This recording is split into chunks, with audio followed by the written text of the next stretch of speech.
A man is currently undergoing surgery in the hospital emergency room. He had many blood transfusions, and his blood pressure was constantly dropping. One of the doctors told them to go get the blood for the transfusion, but the patient's heart rate was lower than normal. The patient's heart stopped completely as they attempted CPR. Outside the emergency room, the patient's mother pleaded with the doctors to save her son. The doctor, on the other hand, has confirmed that the patient has died. His death was caused by an infection following an external wound and loss of brain function due to excessive bleeding. As the mother was praying for her son, a doctor enters the room and informs them that the surgery is not yet complete. He instructs them to return to their station to prepare the log and check his vitals. One of them wondered what the point of operating on a dead patient was. Someone informs him that he is unaware of the rumors about him. In terms of medical technique, he was the one they should have faith in. He was known as the hands of gods, the person who could save the dead. Yusung Shin. Shin was finally on his way home after a successful surgery. He is aware of his title, Hands of Gods. It was a name given to him because he could save the dead. He was fine with the name at first because the joy of saving someone on the verge of death with his talent was his motivation. However, because of the rumors, patients began flooding in, and he didn't have a chance to rest, and with the VIP constantly asking for him, he was treated like a portable medical device that could be used whenever. He began to wonder if the title, Hands of Gods, was meaningless, and eventually, all the doctors around him became scared and left the hospital. Even though he made a lot of money, he didn't have time to put it to good use. He realized that his life was messed up in this lifetime. While walking and thinking about having a can of beer at home, he was about to be hit by a truck, and his entire memory began flashing before he was hit and died. He heard someone calling his name and wonders who it was. As he opened his eyes, he wondered what the hell was going on and recalls getting off work and being hit by a truck and dying, but he was still alive and wonders who those people were. He realized he had been reborn as their son and believed that these people were the parents of this newborn's body. As he has a large scratch on his hand, his mother uses magic to heal it. He finally realizes he was reborn into a new world. Shin has been reincarnated in this world for 3 months. Rei was his given name. Some of the things he had learned during that time. To begin with, the world is different from the one he came from, and it appears to be a fantasy world. A world where monsters and human subspecies coexist. As a result, monsters can easily attack people. As a result, people have chosen to devote their lives to becoming stronger. He discovered something intriguing: they chose to develop magic rather than science. Rei realized that they rely on magic instead of medical technique even for the most mundane things every time Sane, his mother, heals his injuries. He thought it was a dream, but it became his new reality. However, Rei was able to retain memories and knowledge from his previous life for some reason. He never imagined he'd be able to relax again, and thinking about it, he'd never had the opportunity to enjoy himself because of work. He would have died of exhaustion if it hadn't been for the accident. He decides to enjoy the time he has left because he has already been reincarnated. Rei was sleeping when he felt a thin thread pass through his body. He felt refreshed after feeling the cold. He assumed it was mana because Ale, his father, and Sane, all mentioned it. He believes that manipulating it was difficult, and that if he tried to force it, it would scatter everywhere. He began to concentrate on where the mana thread began and ended. He believes mana work the same way as blood, so he began to picture the flow of mana like a bloodstream. He tried to feel it into this body of limitless mana. Rei was able to cast a fire on his hand as the season progressed. It took him 3 years of hard work. He could, however, understand the flow of mana and memorize the various paths it can take. He didn't understand how the book explained mana manipulation. The book instructs him to keep mana in his body and manipulate it as needed, but mana is supposed to be drawn from the environment. He questioned why it should be stored within them in the first place. Furthermore, he believes that it limits what they can do with it once it has been stored.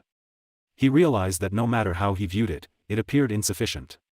He considered letting the mana flow naturally without attempting to contain it, believing that it would be easier to draw mana from their surroundings and use it right away. As a result, they wouldn't have to worry about mana quality and could even avoid using mana circles.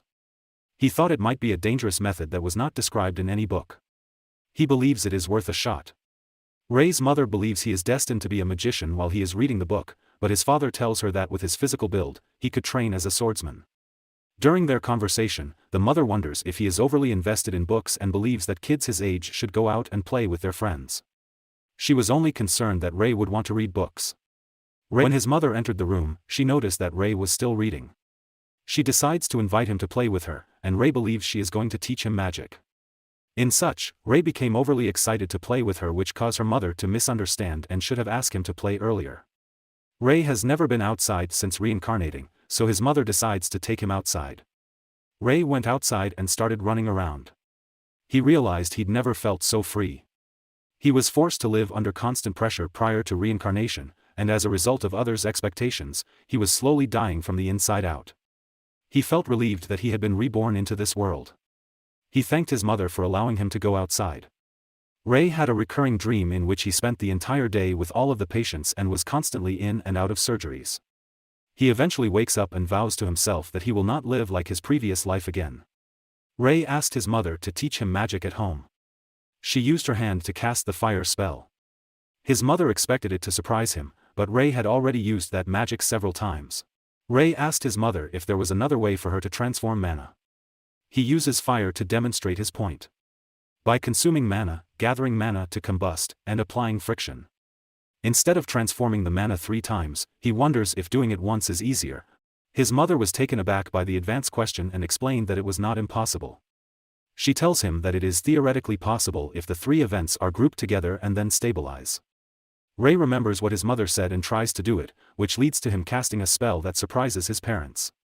While Ray was asleep, his parents were discussing of him that he might get dragged away to the academy at a young age, and his mother believed that he is a genius that comes every 1,000 years. Ray overheard his parents' conversation and believed he may be dragged away to that location. He only wanted to learn magic for fun, but he changed his mind and decided to gain absolute power. Ray is 15 years old right now. Ray was able to improve much faster than anyone else because he continued to experiment and research on magic at a deeper level, using his genius level of understanding. His hair turned pure white because of him absorbing an insane amount of mana during this process. Ray could easily cast fire, wind, and ice with one finger. Ray walks down the street, telling everyone that he can cure anyone who isn't feeling well. Everyone laughed at him as they thought he was playing as a saint. It was already afternoon, and no one had arrived. Until a girl asks Ray if he can heal anyone, but Ray says he must first see the patient. She tells him that she doesn't believe a brat like him can ever heal anyone. Ray confidently tells her that there isn't a single patient in the world that he can't heal and tells her to stop judging people based on their appearances. She felt a strange sense of trustworthiness and introduced herself as the Viscount's sole daughter, Gade von Alicia. She informs him that the patient is her father, and that the skin on his chest turned red, formed a lump, and swelled like a balloon. Ray realizes he may be aware of his condition and decides to investigate. When they arrive at the house, the butler informs Alicia that her father's condition has suddenly worsened, and he has died. She rushed to see her father, while Ray took a quick look at him and believed that he could still save him. While in tears, Alicia tells Ray to save her father. One of the Knight Commander asked the butler why an unknown commoner had entered the Viscount's estate and claimed to be able to save the deceased Viscount. The maids believe he was a con artist who intended to steal precious metals after arriving here. The mother of Alicia tells them that it is unimportant, and that what is important at this point is that she wants to hold on to any last ray of hope and pray for a miracle. Ray notices that the lump has grown to this size and has rotted to the point of becoming dark. He decides to concentrate his mana and shape it into a scalpel. The Knight Commander yelled at him, demanding to know what he was up to. Ray tells him that he is attempting to repair him and that if they do not trust him, he can stop right now. After poking the tumor, Ray noticed that pus was oozing instead of blood. It's no longer just a tumor, and this is skin that has necrotized as a result of poison. He first removes the rotten parts and makes an incision on the side of his chest. He expected his lungs to rot as well. He knows the root part isn't huge, so even if he cut the whole thing out, he'll be able to recover. He then uses mana to create threads and stitch it up. Everyone was staring at Ray silently, and the butler was speechless at the masterful movement of his hands, as if he were a puppeteer who had perfected the craft of making dolls, and believed that he is a god, and believed that Ray could show them a miracle. Ray was almost finished when he had to use mana to act as an automated external defibrillator and massage the heart, causing it to restart and telling everyone that he's alive and that the surgery went well. Everyone was stunned because the Viscount was bleeding and was presumed to be dead. The Knight Commander yelled at him, claiming that he was a con artist. Ray attempted to explain the situation, but Alicia informs him that his father is no longer alive because she brought him here. Ray informs them that the Viscount has been cured and instructs them to wait, but the Knight Commander strikes him with his sword. Ray informs them that not only did he not receive any thanks, but that they were pointing a sword at him. He reassured them once more that the treatment had been successful and that they should wait until he stabilized. Ray was about to leave and tell them not to obstruct his path when the Knight Commander became enraged and attempted to attack him, but Ray used his skill, hold, which are chains that prevent him from moving. More knights attempted to attack him, but Ray simply stopped them with his chain, shocking the knight that he used dual magic. Ray was eventually able to leave and was upset that they treated him like a con artist and a child who knows nothing. When he returned home, his mother was upset because he was late and told him that the world is full of shady characters. He was grounded for 2 days as a punishment. Meanwhile, the Viscounty was alive, which surprised everyone. They realized they had made a mistake and failed to recognize their savior.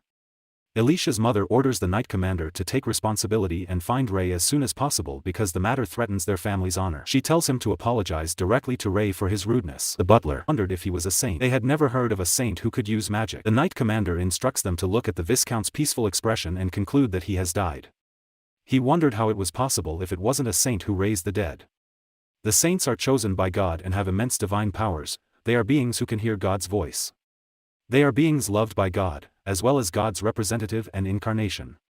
However, Alicia's mother did not hear that a saint was in the kingdom and concluded that Ray was a saint who is still unknown, which was possible given that the diseases suffered by the Viscount could not be cured by the high priest. They realized Ray was a saint and the butler told the Knight Commander what he had done to Ray. The Knight Commander apologized for his ignorance and for causing the Viscount trouble. Alicia's mother claimed that it was everyone's fault because they could only stand by and watch. Alicia realized she wanted to meet with him and begged forgiveness. Her father awoke during their conversation and inquired as to what they were discussing.